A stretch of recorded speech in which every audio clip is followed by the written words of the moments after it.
আমি 7 বছর আগে বিয়ে করেছি। আমি দেশের বাইরে ছিলাম। বাইরে থাকা অবস্থায় আমার বউ আমার কথা শুনতো না।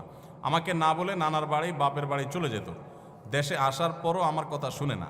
অন্যের কাছে বলে সংসার করবে না, তালাক দিয়ে দেয় না কেন, কাবিনের টাকা লাগবে না ইত্যাদি। এখন সে বেড়ানোর কথা বলে বাপের বাড়ি গিয়ে আর আসে না, আমার ফোনও ধরে না।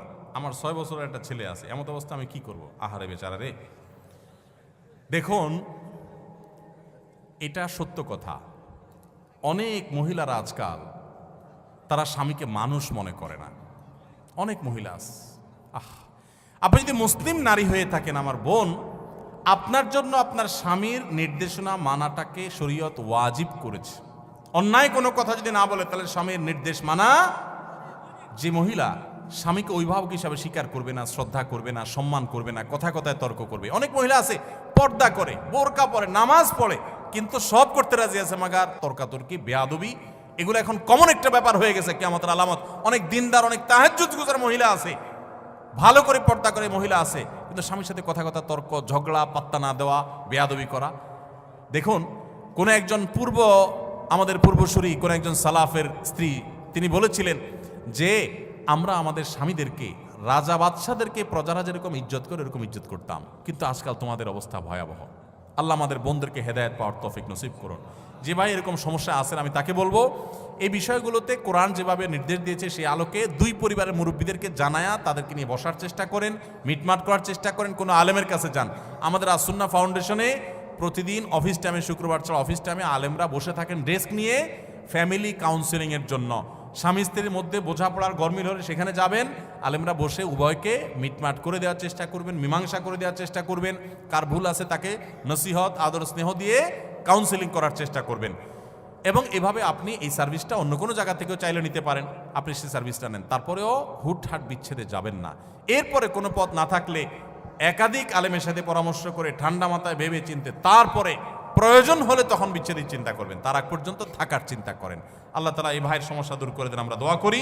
আপনি যদি সবর করেন, আল্লাহ আপনার কাছে আপনি বিনিময় লাভ করবেন। জনৈক আলোচক বলেছেন, বাবা মার দিকে নেক নজরে 100 বার তাকালে 100 কবুল হজের সওয়াব হয়। কথাটা কতটুকু সত্য জানতে চাই। বাবা মা, তাদের শ্রদ্ধা করা, তাদেরকে ভালোবাসা, এটা ইবাদত এবং নেক আমল। বাবা মাকে ভালোবাসলে আপনি সওয়াব পাবেন। হাদিসে আসছে, রিদাল রব্বে ফি রিদাল ওয়ালিদাইন ওয়া সাখাতুর রব্বে ফি সাখাতিল ওয়ালিদাইন। বাবা মা খুশি তো আল্লাহ খুশি, কারণ বাবা মা তার উপরে নাখোশ তো আল্লাহ তার উপরে নাখোশ। এই জন্য বাবা মার প্রতি শ্রদ্ধা দেখাবেন। আল্লাহ বলেছেন যে ওয়াবিল ওয়ালিদাইনি ইহসানা, মা বাবার প্রতি সদাচরণ করবে। ভাইরা আমার, যারা বাবা মাকে না হারাইছেন তারা বুঝবেন না এটার মর্ম কি। যারা হারাই ফেলছেন তারা বুঝেন কি মর্ম। আমি প্রায় বোঝানোর চেষ্টা করি, বলার চেষ্টা করি, নিজের শরীরের চামড়া দিয়ে যদি বাবা মাকে জুতা বানায় দেন তবুও তাদের ঋণ শোধ করতে পারবেন না। বহু মানুষ ভালোবাসা দেখাবে আপনাকে, আপনি যেদিন বাবা হবেন সেদিন বুঝতে পারবেন যে বাবারা সন্তানদের জন্য কতটা ভালোবাসা তাদের বুকে ধারণ করে। হয়তো আপনার বাবা সাধারণ মানুষ, অশিক্ষিত মানুষ, প্রকাশ করতে পারে না বেচারা, কিন্তু আপনার এই অশিক্ষিত বাবা গোটা পৃথিবীর সমস্ত শিক্ষিত, ভক্ত, অনুরক্ত, আপনাকে ভালোবাসা দেওয়া মানুষগুলোর চাইতে আপনার অশিক্ষিত বাবা, তার ওজন, তার ভালোবাসার ওজন আপনার কাছে সবচাইতে বেশি।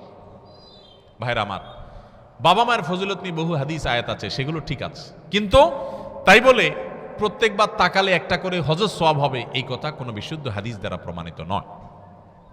এই কথা কোনো কেউ যদি বলে থাকে যে 100 বার তাকালে 100 হজের সওয়াব পাওয়া যাবে, তাহলে এটা কোনো সহিহ বা বিশুদ্ধ হাদিস দ্বারা, কোনো আয়াত দ্বারা প্রমাণিত না।